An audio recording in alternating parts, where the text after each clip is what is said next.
What is up, dudes and lady dudes? Welcome back to Just Nuts, guys. Today, I've got another little discussion video. Today, I'm going back and I'm talking about Shaddolls again. Well, okay, so technically I want to focus this video on Shaddolls invoked Dogmatica, and I'm not talking about that list where you're playing, it's literally just Shaddolls, or not Shaddolls, it's literally just invoked Dogmatica with one Schism in the main deck and then like 3 extra deck slots to the Shaddolls monster so you can send them and get the Schism and set up a window. I'm not talking about that. I'm talking about a list that looks like the one on your screen.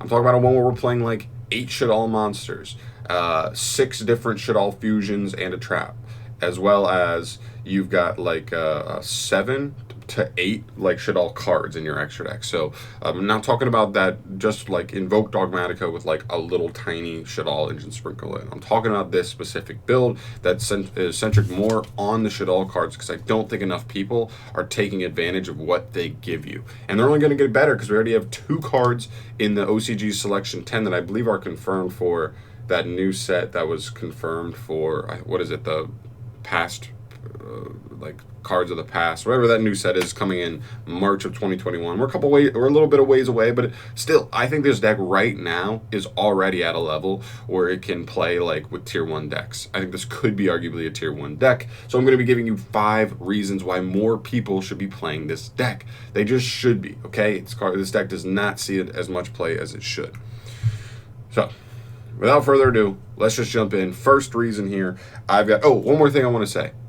The build you're looking at right now is my personal build for right now. I don't have access to the Dogmatica cards. Nadir Servant is just out of my price range. But if you want to play the best version of this deck, I believe a small Dogmatica engine makes this deck as good as it can be. So like the 3 Servant, the 1 Fleur-de-Lis, 1 or 2 Ecclesia, and the Punishment. But you could sub out some hand traps here, sub out one of your Alistairs, I think is probably correct. The Deinonychus can go, the Foolish and the Upstart can go. Like there's a bunch of small things, and it'd only be 6 or 7 cards to swap out, but I just don't play that because I will play the more budget version because I just can't afford the Dogmatica cards right now.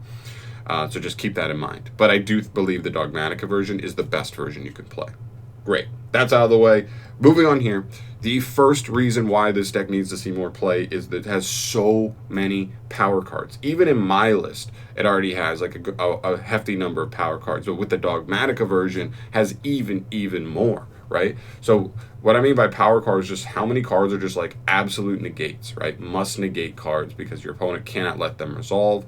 The big ones out of my profile are like Shaddolls Fusion, right? Like especially if your opponent has the extra deck monster, they cannot allow this to resolve because you just get so much value off of it. Magical Meltdown is another one, specifically because of some of the interactions it has. That's an insane card as well, and we're actually going to focus on that a little bit more in a second.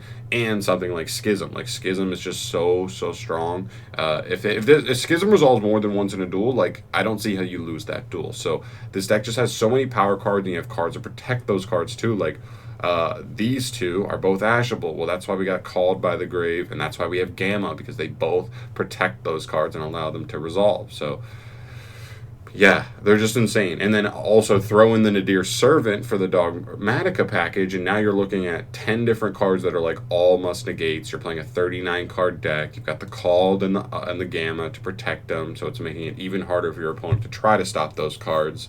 And it's just insane. Okay, so the power cards just make this deck like so crazy. There's too many must negate cards for this deck.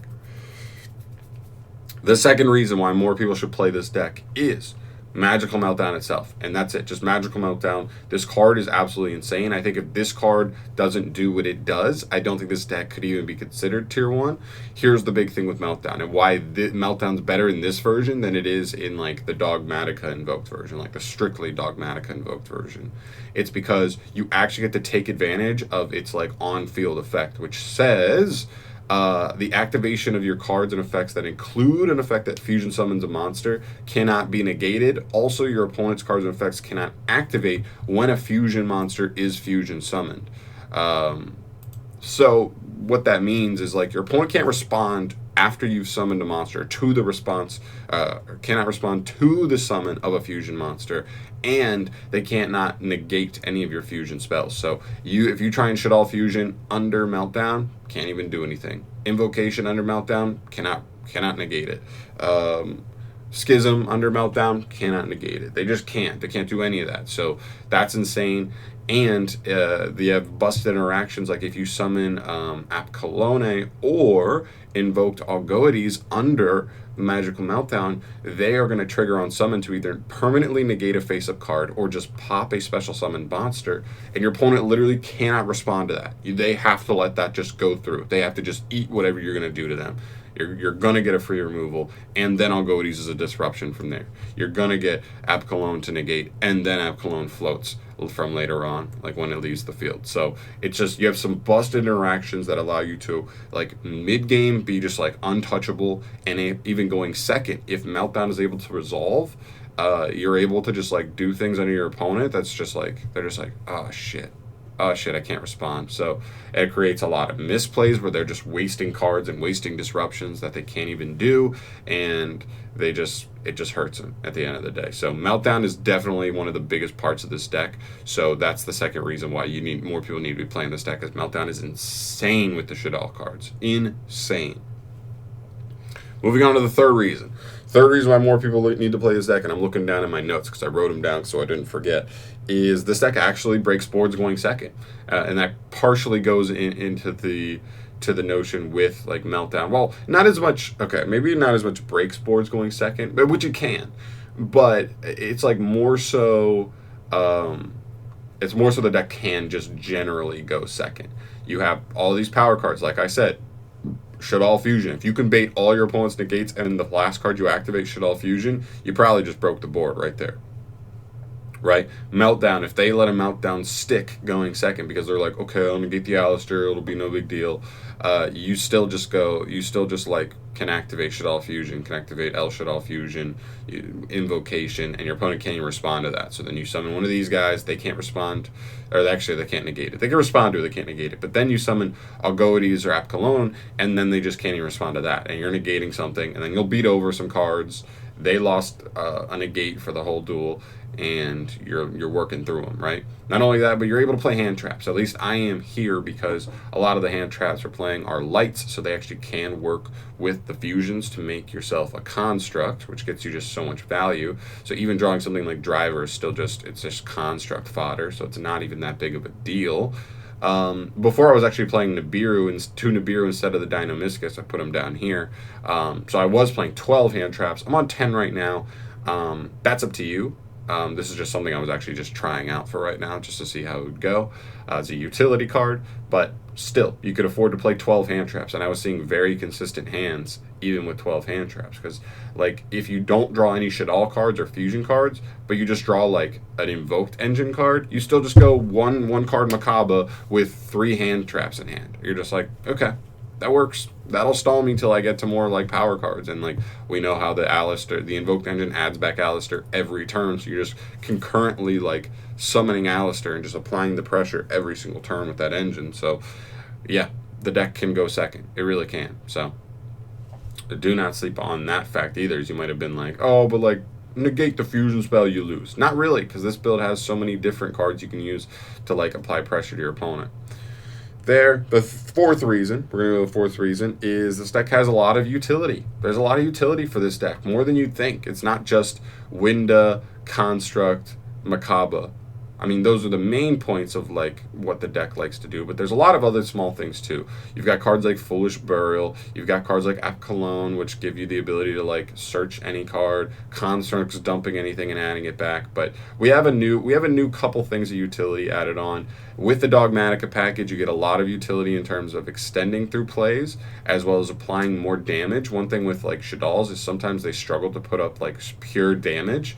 Especially if you're not playing, like, a Boral Sword variant where, like, your deck's designed to, like, link up into Boral Sword. But this deck drops Fleur-de-Lis and Ecclesia, which combine for 5,000 damage. So keep that in mind. Combine 5,000 with, I don't know, I'm trying to think, like, any of your fusions with Alistair in hand, and, like, that's OTK, right? So, like, that's really nice. Obviously, they give you removal. If you play the Untis, you get that extra value off Nadir Servant, being able to send Untis to remove cards, being able to send any of these to get any of their effects, add back from grave, add something to send something. You just get extra utility off of the send effects of Nadir Servant.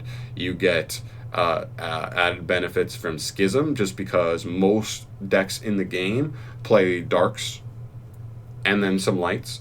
Those are literally the two most common attributes in the game. Those are the main fusions you're making in this. And don't forget about Schism's second effect, where like when you fusion summon a monster, you can just send a monster with the same attribute as the monster you summon. So if your opponent controls anything that's light or dark, the two most common attributes in the game, you just get to non-targeting send that card to the graveyard, which is nuts. It allows you to have Dragoon outs with like Schism, as well as Alice, the invoked engine, like by itself can out Dragoons, which is, you know, dope. And then there's just so many things, man. Like it's something like Foolish Burial. You've got so much utility here. You have the potential of still doing niche little plays like setting Swamata, setting Dragon, I mean, to flip them up to either bounce a monster or pop a monster. You've got the ability to banish cards from your opponent's graveyard. You've got draw utility from Beast. You've got the ability to search with Hedgehog, and you're getting free special summons off Wendy. Like, there is a lot of utility for this deck, and I think it's more so now than it was before. And we have the 2 new Shaddolls cards coming in March, so like there's going to be even more utility for this deck upcoming there. Like extra ways to disrupt your opponent, extra ways to put a boss monster on field.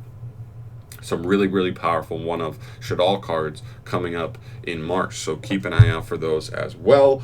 Which takes us to my last point. I don't want this video to get too long. And the last point I want to make here is the deck's just really rewarding. It's one of those decks that it's not super linear. It really isn't. Like, there are certain combos, sure. If you open, like, an exact 2-card combo, you're like, okay, I know what to do with this hand. But, especially mid to late game, it's a lot of, like, choosing your path lines. You have specific sequencing plays. You really want to sequence them the right way to play around the right cards in the meta that you're worried about. And it's just one of those decks. Those decks are harder to play, I will say that. Like, play correctly, at least. But it's one of those decks that when you do play it correctly, when you do learn the deck and you know the ins and outs and you are able to make those correct moves consistently, it's more rewarding than a deck that's just super linear, go through the motions, do what you know what to do, and then it's just powerful. These decks are a little bit more rewarding because when you do get it done, it's more like, I did that.